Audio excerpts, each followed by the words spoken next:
বেরিয়ে পড়েছিলাম মুম্বাইয়ের সোনা সোনা রোদ মেখে লোনাভলার উদ্দেশ্যে।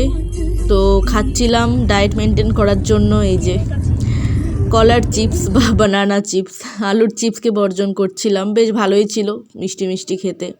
তারপর চলে আসলো এই যে ধারাবি জায়গাটার, ধারাবি ব্যাংকের তো নাম অনেকেই শুনেছো।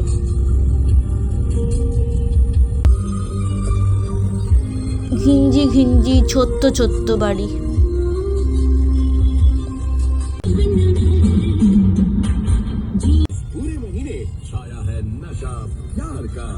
তারপরে টার্ন নিচ্ছিলাম অটল সেতুর দিকে। লোনাভালা যাওয়ার এটা অনেক আগে, অটল সেতু পরে। আর একদম বিস্তৃত সেতু, এতটাই লম্বা মনে হচ্ছিল যে শেষই হবে না। আর সত্যিই শেষ হচ্ছিল না, আমার এই নেভার এন্ডিং ব্লগটার মতনই।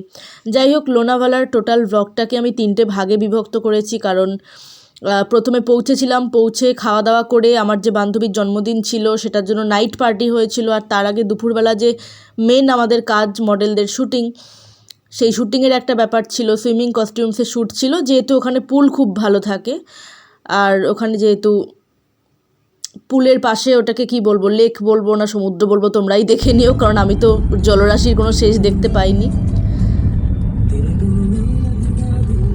তো ওগুলো এক এক করে আসবে, দ্বিতীয় এবং তৃতীয় ভাগে টোটাল লোনাভালা চ্যাপ্টার কমপ্লিট হয়ে যাবে। এখানে অটল সেতু শেষ করে এই যে একটু একটু পাহাড় দেখা দিয়েছে।